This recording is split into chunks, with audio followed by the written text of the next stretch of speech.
All right. So, to anyone here, I'm going to be discussing the DNA of your best writing is in your failed articles. I'm going to be going over how to do a post mortem with your content and specifically the steps you can take to diagnose what went wrong with your original article. The reason I called this talk the DNA of your best writing is in your failed articles is because even in your worst content, there's typically something there, a glimmer of hope, a sign that something had been is trending in the right direction. So if you look out across various industries, if you look at project management, there's very often a follow-up meeting on a failed project. And in other cases, there is in software engineering, there is a post-mortem debugging analysis where a programmer goes in and systematically figures out why an application failed. And they know that this is important because if they don't figure out why the application failed the first time, then it's likely to happen again and it will come back to haunt them. And so why not apply this to writing? I have been doing this for years and it's helped me a ton with my writing. And I'm going to be going over some of my own failed articles from over the years. And the reason I'm going to talk about my articles is I don't want to pick on anyone else really. And I know these stories best. So I'm going to go over common reasons for articles failing. I'm going to talk about the journey of coming up with the idea, getting excited about it, writing it, and then ultimately being disappointed by the piece. But the final piece of the puzzle is finding a way to repurpose that thing that you got excited about and make it into a better article, essentially. So before I get into some of the stories, some common reasons for articles failing, I mean, they typically fall into two categories. There's the macro and the micro reasons. The macro reasons for an article underperforming are typically the strategy you took, the voice you used, the competitive landscape for the piece. For example, Barbie and Oppenheimer are all the craze right now. So if you're going to write in that space, you need to have a very unique take. The same thing happened with the Titan submersible back in the day. So always be taking these things into consideration. We often share an audience with other writers on platforms, and we don't want to create redundant content, so to speak. The micro. So micro is essentially the word by word, sentence by sentence battle you go through as a writer and an editor trying to make your piece tight. It's the punctuation, the spelling, all those little things that add up over time. So I would say typically most of the struggle is in the micro in the broader blogosphere. And especially with excessive verbiage, and I'll get into some of that as well. So yeah, so let me get right into the story behind an article that disappointed me. So I was new to Medium and I was taking stock of my life and trying to figure out what was interesting about my life. I was thinking through all the things that had happened over the years and conversations I'd had. And one interesting thing about my life is that I grew up in a military family and I had a Navy SEAL dad. And from the time I was born in the early 80s and until now, the SEALs went from being this underground thing to this very popular military unit. And in my everyday conversations with people, this was a common place of interest. People would ask me questions. And so I figured, okay, there's an organic interest there. Why don't I try writing about this subject? And so I started combing through my memories and trying to think of things. And there was a conversation that I always randomly remembered at random times. And that's usually a sign something is there, is if the memory just keeps coming back, even if it seems mundane and uneventful, you generally can run with it somehow. So I'd had a conversation with my dad about Hell Week, and he had mentioned that Tuesdays were the worst. And I always wondered why he said Tuesdays, because the Hell Week starts on a Sunday morning at 2 a.m. and goes until a Friday afternoon.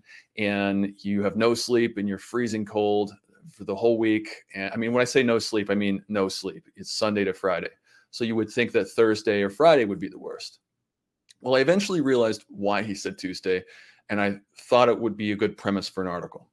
He said Tuesday because what happens during Hell Week is you wake up to gunfire, literally in a bunk bed, and you run out into the cold water on Coronado Beach. They have you roll in the sand and turn you into a sugar cookie. That's what they like to call it. And then you're getting people shouting, you have people shouting at you, you're doing exercises, climbing obstacle courses. It's extremely stressful and exhausting, and you only stop to eat. This goes on all day Sunday into Sunday night, into Monday morning, Monday afternoon, Monday evening, Tuesday night, and then on the morning of Tuesday, the sun starts coming up, and you're on Coronado Beach, and you see all the rooms in the condos near you, and people waking up in their warm beds, and you start feeling really sorry for yourself, and you start thinking about how tired you are, and you're like, oh, I've been up for 2 days straight now. I haven't slept. This is the most tired I've ever been in my life, and I'm completely exhausted, and I'm not even halfway done. And the guys who start thinking like this are the ones who end up quitting and ringing the bell. They don't make it through training. The SEALs who make it through are the ones who don't worry about tomorrow. They don't think about an hour from now. They just think about each exercise in front of them and having attention to detail and getting it exactly right, because they know if they get this exercise wrong, they're going to get punished, and they're going to have to do more drills, and their life's only going to get worse. And I thought it was such an informative story, and I found it useful and applicable to so many aspects of life that I wrote an article about it. So I wrote a piece, and the article did terribly, and I was very disappointed and frustrated. And this is, a universal experience for online writers. We always have articles that disappoint us. So I let some time go by, and eventually I came back and I looked at the article to do a postmortem, and I immediately knew why it didn't do well. I had the story itself was still strong, but I had stretched it into 1,000-word, 1,100-word article, and it wasn't strong enough to stand on its own. And so this is where the title, the DNA of your best writing, is in your failed articles. I found a new place for this story. I created a new article a few months later and just wrote a broader article about lessons from growing up in the SEAL community and having a SEAL dad, because I had lots of stories like that, and a lot of readers really enjoyed the piece. But I wouldn't have been able to do that if I hadn't gone back and really looked at the old article and thought about what went wrong. So yeah, that's one example. The DNA was already there for a better article. So when you go back and look at old pieces, you want to start thinking about what happened here, and also look for like the glimmer. What was good about it? Is there something else that you could have done with this story? You'll be surprised by how many diamonds in the rough you'll find. So I'll tell you another story. So when I was, and it's related to this previous story, I was working on some more ideas for memoir style writing, and I was thinking back on my childhood. And as a kid, I was a very mischievous kid. I got into trouble and snooping around. I wasn't like bad, but I had a lot of energy. So I was living in Florida, and we were staying with my grandparents. It was July, and it was really hot out, and we were in this suburban neighborhood, and we ran around and just went wild. It felt safe then, and we would always be at neighbors' houses, and every single house had a pool in the backyard. And so I was hanging out in my friend's backyard, and I heard a bunch of splashing and like giggling in the neighbor's yard next door. So I pushed a box up against the wall and climbed up to the stone wall and sort of came up above it like this and stood up and just inched my way up above. And in front of me were like 4 or 5 completely naked young women, beautiful young women. And I couldn't believe what I was seeing. They were drinking margaritas and having fun in their summer. And I was sitting there and my eyes were wide. And within, I'd say 10 seconds, I heard, "Sean," and I turned, and my friend's parent had caught me spying on these girls skinny dipping. And then they told my grandparents, and they were probably worried that I was a peeping Tom or something. And I got in some trouble, and I thought it was kind of a funny story. So I built another article using the same logic as the previous one. I was like, why don't I make an umbrella article based on funny stories from my childhood? And the article didn't do well. And I didn't understand why did it work with the Navy SEAL one, but with this one, the same logic did not apply. So I let some time go by, I kept writing, came back to it and looked at the article, and I got why it didn't work. When I looked at the article, I realized it was too random. There was no consistent theme to these stories. Whereas with the SEAL one, I had lessons and a very unifying, strong point of view. And I realized then that readers don't like getting whiplash and seeing all these alternating views. And they don't mind having more than one story in an article, but they've got to glue together and fit and have some sort of central takeaway. So that was, it was decent. They were decent stories, but they needed to be fleshed out more and, built in with a theme. So as you go back and you look at your older articles, I mean, this drill is so important, and it'll help you in a big way, because I've seen so many writers come and go, and very often the beginning is tough, right? You don't have followers, you're building your momentum, and you're going to deal with a lot of failures. The cardinal mistake, the worst thing you can do, is to just keep publishing in a vacuum and not get feedback or self-reflect on your pieces. And as you go back looking at your articles, you're never going to get an exact answer on why they tanked and didn't do well, but it's still important to go through the exercise. And the most important thing is to learn to have a meta conversation with yourself about your writing. Like we want to start thinking about it almost like an artist would with a canvas. A good artist will have a canvas, and he'll kind of lean back and he'll look at the painting and ask himself, is the tree too small? Does the hand look weird? You put on this sort of glasses of objectivity and really think about your piece. So you're never going to get perfect numbers. And why? Because we're in this world where we get instant metrics on our content, but we don't get instant explanations. So also, when you do a postmortem, I do have a couple more stories, but when you do a postmortem, the ideal conditions to do it are: you've let some time go by, because your ego can get involved when you write the article and you're too close to it initially. Let some time go by, keep working at writing and looking up tips, then go back. So when you go back, it's important that you go in with a couple assumptions. One, readers are meritocratic and they reward quality. Two, you should go back under the assumption that algorithms are fair. Like, don't give yourself an easy out to point your finger at other forces at work, because it just doesn't benefit you in the long run. And lastly, I would say be forgiving of yourself. When I do this, it's entirely normal to look at an old article and just die inside and wonder why I thought it was so great and why I pitched a fit. And I'm like asking myself, why did I share this with all my friends on Facebook? This is not good. That sort of cringe, that tenseness that you feel, is actually a very good thing. I found that it's a sign of growth. You now see things that you did not see before. So learn to embrace that and go easy on yourself. Don't psych yourself out of continuing with your writing. So I'll give you another example. I wrote an article about the National Rotten Sneaker Contest. I heard about this event. It's where kids from around the country, they submit their stinky sneakers into this event. It's sponsored by Odor Eaters, and the winner gets some money, yada, yada, yada. And I thought it was funny, but the article underperformed. Well, unfortunately, I didn't know why. And I went back eventually, and it made sense. I immediately got it. It was gross. Like, readers don't want to be grossed out. They don't want bathroom play-by-plays. So the opposite of that is true though too. The insight there is they want positive sensory experiences. It makes the article more engaging. It evokes imagery and makes them want to keep going. So lesson learned. And by the way, I'll do some Q&A at the end, the last 5-10 minutes if I can. Yeah, so I had another example. This one's unique and has an important lesson too. So mid-pandemic, everyone was writing tons of articles about, was writing articles about how there was, there's epidemics and people not wearing masks and all this. Well, I discovered the Black Death.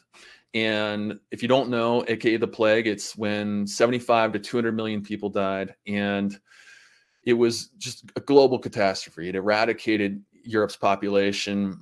Civilization basically had to start over in a sense. And so I wrote an article about the survival guide to the Black Death. If you were stepped out of a broken time machine in the middle of this event, how would you do? Would you be able to survive? And the article did terribly, and I was very frustrated. I was like, I worked so hard on this article. It's good. They just don't get it, okay? And so a few months later, I wrote the article again from scratch, and it tanked again. Because I'm a glutton for punishment, and I was so sure that people would like this article, I wrote it a third time and published it on a different platform, and it tanked there too. So I've probably written 5,000 total words for this article, and it didn't work with anyone. So this is a good example of you don't always know why. You're never going to get the perfect answer. I have a hypothesis. I think the article didn't work because maybe I was trying to be too cute and too clever. I should have written something closer to the middle. And this goes to the 80-20 rule of creativity. The good ideas are 80% familiar, 20% new. So don't try to overshoot the mark and come up with the most zany, unique thing ever, because that's how really bad movies are made. So play it closer to the center and be forgiving of yourself. I mean, the failed article experience is never going to go away, even for the writers that are better than me. And so just get used to it and keep pushing forward. So yeah, one last example here. I would say when you go back and look at articles, do a tone check. Beware of the hero narrative. I saw a YouTube video, and this woman was talking about how she had her divorce, and she was talking about how, she spent 20 minutes basically bashing her ex-husband, and it did not go over well with the viewers. And all the comments were negative, and they were talking about unsubscribing to her channel. And some of the most prominent comments were that she had spent all this time bashing her ex-husband and hadn't acknowledged one mistake she had made. And that was informative for me too, because readers want you to put skin in the game and show that you're a complicated human being. They want you to show contrition, and you need to make sure that you're not coming off like you're a mudslinger or you're egotistical or arrogant or high and mighty. And it's very easy to cross that line and seem that way if you're not careful. So make sure even if you just put a sentence or two acknowledging your mistakes when you're writing these types of stories, it'll go so far with readers, because they want you to let them know that, you're not Mr. Perfect or Mrs. Perfect either. So, and also don't treat every negative comment as a troll. I find that on Medium especially, trolling is actually less common than on other writing platforms. If you don't believe me, go view some other places like Yahoo Comments, etc. I mean, Medium readers are pretty cordial for the most part. Yeah, there's some jerks out there, but and also most people are kind of agreeable. If they take the time to leave a constructive criticism, hear them out. Like, it's a form of customer feedback, and it might represent what a lot of other readers are thinking. So, don't just glaze over those and feel the instinct to just argue with everything. So those are some of the macro reasons articles fail. I only have a few more minutes to go before questions, but so for micro, I don't have time to do a whole thing because that's basically a writing class. So one of the quickest ways to improve your micro, like the editing, is to focus on shaving down sentences. The speed of the read is one of the biggest problems I see with articles. So an easy way to do this is to look at sentences and practice cutting them down, like literally count how many words are in the sentence and see if you can reduce that number. So like for an example, a very simple example, like she ran quickly to get to the door. That's 8 words. So you could compress it to she ran quickly for the door, 6 words. She sprinted for the door, 5 words. When I look at older articles, I'm making sure that I did this correctly. I actually had there's an economy of the words. They're quick and efficient. And you can focus on verbs. Verbs are a very easy place to accomplish this. So in the initial sentence, ran quickly, you had the verb and the adverb. You can compress this down to sprinted. Sprinted is a stronger verb than ran. So these word savings will add up over time, and it's not sexy or fun to talk about or highlight, but this is really where articles happen. And if you can have really clean, well-edited articles, you are going to have, even if the topic is kind of like okay, or it's not super unique, if it's clean and tight, it'll still do way better than it would have otherwise. Another quick place to get savings is to reduce redundancies. I was looking back at older articles that I've written that didn't do well, and I saw a number of examples. I wrote, I was invited to their annual anniversary. Every anniversary is annual. I should have just said I was invited to their anniversary. I wrote in one article, stick to the basic fundamentals. You can say stick to the basics or stick to the fundamentals. I don't need to say both of those things. It basically just adds verbiage to it. And also, when you have redundancies and fluff, it just signals to the readers that it's amateur hour and that you haven't edited down your article, and they'll only tolerate so much of it before they peace out on you and go look for something that has better editing. So this is one of the really easy ways. And a quick way, a good investment of your money could be to hire an editor to audit your content every month or two. I don't do these services, but there's great editors out there who could help you with this. You'll get a lot of bang for your buck that way. and just study the feedback they give you like it's the Bible, if you're a Christian, that is. And yeah, so these are the main points I wanted to cover. I wanted to allow a little bit of time. So just to recap, we want to go back, review older articles that disappointed us, and start having a conversation about our writing. Even if you're by yourself at your monitor, talk out loud. Go, what went wrong here? And start going through the reasons. Like, there's the macro reasons. Did I have a unique take? Am I in a crowded subject area? Did I have a strong point of view? Is there idea density in the article? Did I really compress and do my research? Or does it seem like I'm dragging a story into something more, like I did with that SEAL article?